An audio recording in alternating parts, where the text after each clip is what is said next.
Next on Broadway Profiles, RESPECT, find out what it means to be part of the new Aretha Franklin biopic. Plus, she's wicked good. Jenna Claire Mason talks about returning to her dream role on Broadway as Glinda the Good. And Billy on the Brink, a Broadway star on the rise to superstardom. The monster year on tap for Tony nominee Billy Magnuson. I'm Tamsen Fadal, and this is Broadway Profiles presented by Broadway.com. So glad you could be here for another edition of Broadway Profiles. I'm Tamsen Fadal.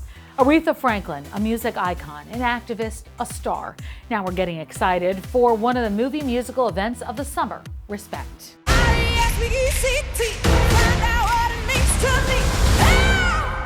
The new Aretha Franklin biopic features a who's who of Broadway stars and voices, including six-time Tony winner Audra McDonald. She plays Barbara Franklin, the mother of the Queen of Soul. We talked to Audra, as well as the screenwriter of Respect, Tracy Scott Wilson. My journey to being involved with the film Respect happened in a kind of a weird way.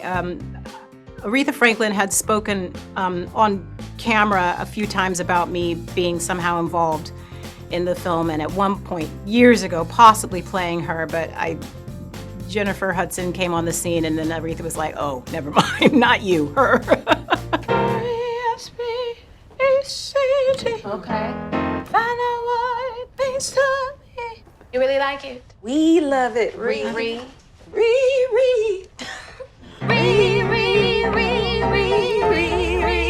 It's really good.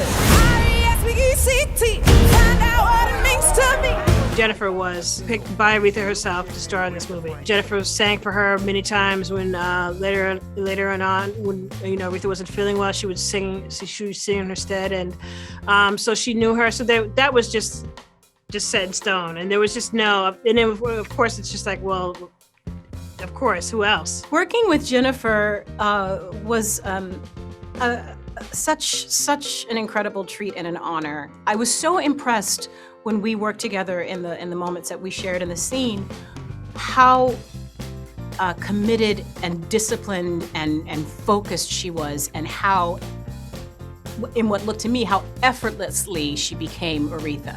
I know that's not the case, but she made it look easy. Telling this story, the Aretha Franklin story, was a very deeply emotional and spiritual experience. It's nothing I ever imagined that I would get to do. And I just grew up listening to her. I grew up, the biggest fan. I don't even know how to say a fan. She was just a part of my life, almost like a family member. How is Aretha doing? Aretha's doing alright. Just alright. Singing is sacred. So my research that I was able to do on Barbara Franklin was honestly not a lot, because there's not a lot out there that's known about Barbara. But the tidbits that we do have are very powerful, and I can now understand why Tracy and Liesl felt it was very important to cement who she was in Aretha's life in the short amount of time that she was able to be in Aretha's life. She was a wonderful singer. She had more of a soprano-type gospel voice, which I think is one of the reasons why perhaps Aretha was at some point attracted to my voice to somehow be a part of her telling her story, and I think it's probably because I have a voice that was similar to her mother's. So Aretha Franklin was a very political person, something that is absolutely, we see in this film. She was not or really found her voice and found how important it was to speak out about causes that mattered to her. I feel that I'm sort of the same way in that, if you have a platform, you should use it for good and, in whatever way that you can. And so I co-founded Black Theater United with a bunch of other Broadway performers with the hopes of working to change the space so that when we come back to Broadway, it'll be a better Broadway, a more inclusive Broadway, a more diverse Broadway, and a more anti-racist Broadway.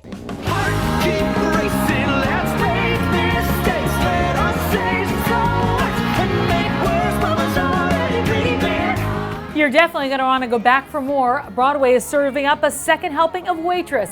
Grammy-winning composer of Waitress, Sarah Bareilles, will step into the role this September at the Ethel Barrymore Theater. Waitress had actually ended its Broadway run 2 months before the shutdown, but now the musical will be back for a very limited engagement.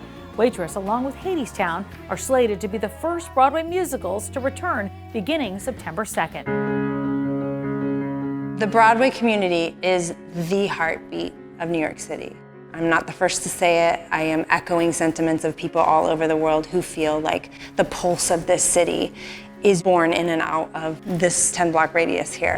I didn't know, but now I see sometimes what is meant to be.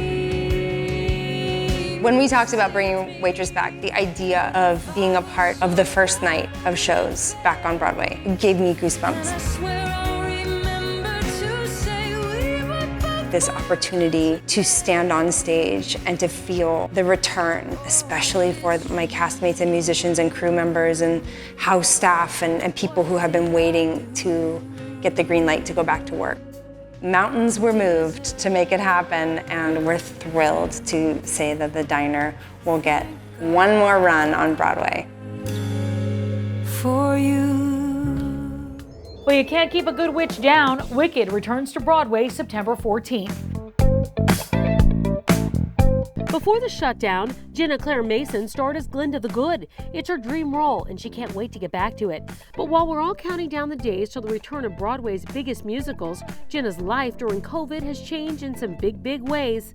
We caught up outside the Gershwin Theater, the home of Wicked. Well, let's talk about it, because you've had some big life changes. Yes. So where do you want to begin? Well, when I saw you last year, I had just sort of started teaching, which was really fun, and Zoom sort of allowed for all of these possibilities. And it was around that time that my best friend and I, Kate Morrissey, who was actually my alphaba on the second national tour of Wicked for a whole year. I know, pretty stereotype for best friends on stage and off stage. But that's amazing. Which is really sweet. But we started going, you know, we're not going back in April. What would it look like if we started this business, this teaching venture together? And we had loved working together so much on stage, and had always kind of dreamed about what it would look like to work together in other capacities, and had taught separately, but to come together and bring our shared experience and knowledge and start something brand new was really cool. So we put it out into social media universe and said, you know, if we could get 2 classes of 8, that would be awesome. Right. And we had almost 100 kids audition that first round, and we were kind of like, wow, this is even better than we could have expected. So we started classes last June, and it's been a year now, and we've had over 200 students in the US, Canada, South America, the Philippines, Norway, and again, just being able to connect. But I think, you know, when you start something like that, you expect to be able to give back and to, you know, help teach the next generation of aspiring artists. And I think the biggest surprise and blessing has just been how much we've grown and how much we've been inspired and influenced by these incredible, resilient students who said, all right, well, this show isn't happening in my community, this show isn't happening at my school. How can I still create art? How can I still grow in my craft? And just people who were hungry to find a way to perform. So is there a lot of incredible talent out there? Absolutely. A student I got to work with actually just a couple days ago in a private voice lesson, her name is Helene. She's in Norway. She is so fabulous, and we've worked extensively on a lot of different numbers. Her voice is gorgeous, but she wanted to sing popular, and then she actually translated it all into Norwegian and has sung it for me in Norwegian, which I have to get that to Stephen Schwartz because I want him to hear what popular sounds like in Norwegian because it's beautiful. So we got the business aspect. Yes. And then we have a personal aspect. Yes. That you've also developed. Yes, we grew in our teaching profession, and then I added a new profession, motherhood, which has been really, really sweet. I had a baby about 6 weeks ago. Congratulations. Thank you so much. And his name is Cooper, and he's so sweet. You got to meet him right before this. He has a little onesie on that says, "There's no place like home." So he's two brands, on brand already. So it was really fun. We live just outside of the city, so it's fun to bring him into Manhattan and be like, "This is where your mom works," and "This is what Manhattan's like." And it's kind of neat to see your mom up on a big poster there, right outside of the theater. Are you excited about getting back on stage? Absolutely. We start rehearsals in August and resume performances September 14th, and I just could not be more thrilled about coming together again, with this community, you cannot contain an artist. You know, they are going to want to express, they are going to want to bring their art into the world. And I've been so inspired by my castmates and by other members of the community who have created businesses, who have grown their families, who have traveled, who have found new passions. People are finding ways to stay busy, yes, but to grow their artistry outside of you know, the theaters. And so I think coming back together, we're gonna see a community that is rested, that is creatively inspired, that is more united than ever, and just excited to get to perform again.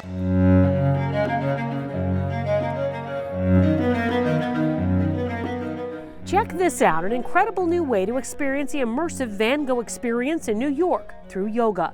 Every Thursday and Saturday morning through the month of August, you can take 35-minute yoga classes inside the exhibit, plus a 25-minute cool down just to take in the incredible visual experience.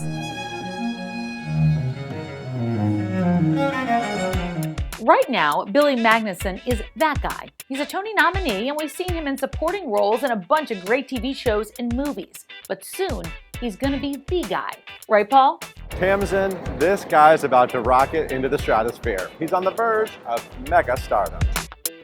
Billy Magnussen was nominated for a Tony Award in 2013 for his performance in Vanya and Sonia and Masha and Spike. Plenty of good stuff since then, too, like Game Night with Jason Bateman and Rachel McAdams, his performance on the epic series Get Shorty, and of course, he briefly stole the show in Disney's live-action Aladdin as Prince Anders. But that doesn't even seem to compare to what Billy has on tap for 2021. He'll be seen in the new Sopranos prequel, The Many Saints of Newark. You can watch him on the HBO Max series Made for Love, and he'll be in one of the biggest films of the year, the new James Bond movie, No Time to Die. Gogoltech's newest endeavor is a chip implanted into couples' brains to merge their thoughts. Hazel and I are users one. You are on the buzzed about show right now, Made for Love on HBO Max. Let's talk about Byron Gogol, right? Christina Lee and Alyssa Nutting wrote the novel Made for Love, created this character. He's a tech billionaire, has his own company, a little bit of a sociopath, recluse, out there. But with creating this character in the show, I do think, I looked at Elon Musk and Jeff Bezos and seen that, but I do think this character is the personification of toxic masculinity. And that is the way to get into who he really is on the other side. This character just actually wants to fall in love and be loved and have a connection that is meaningful. And his way of finding love and connection is by putting a chip inside his wife's head. Coming from my character's point of view, which, no one's the villain in their story, that everyone's the hero in their own narrative. We've all been in relationships where you're like, hey, tell me how you feel. Be authentic, be honest. And they don't tell you the truth. And then they hold you accountable for not changing to how they feel without ever actually opening up and sharing. There's always a new Billy Magnussen project. Makes me very happy. I'm a fan of yours. I know that you're in the Bond movie. Talk about Bond. To be a part of such a Hollywood staple, it blows my mind. It's crazy. You pinch yourself all the time and you're just like, God, I can't believe it. This happened. 8 years ago, you were nominated for a Tony Award. Remember that? And you were in Every Night, making everybody laugh in Vanya, Sonia, Masha, and Spike in your Calvin Klein's. During the pandemic, didn't people get to see it online? I got to watch. That was the first time I've seen it. Oh, wow. It was so emotional for me to watch it because that was over a year of my life. I had Sigourney Weaver, David Hyde Pierce, Christine Nielsen there. It just taught me and inspired me and helped me grow. And, the lessons I learned from them and the memories I have, I'm forever grateful to them. Do you see that time in Vanya and Sonia as a real launching pad for you into this amazing career? Just having the opportunity to perform on Broadway is a dream in and of itself. I just want to say that, hands down, is one of the greatest achievements I've ever had in my life. But I do think that was a catalyst for a big part of my career because it did help me spring to or the awareness of my career. But I also owe every job before that because that led me to Vanya. There's not one thing in my career where I regret doing. taken me down this path, and it's made me the man I am. Don't go anywhere. There's still a lot more to talk about on this edition of Broadway Profiles. Coming up, he is one of the fresh new faces of Broadway and one of the young stars of Aaron Sorkin's To Kill a Mockingbird. You're going to get to know Nick Robinson. I'm Tamsin Fidel, and this is Broadway Profiles.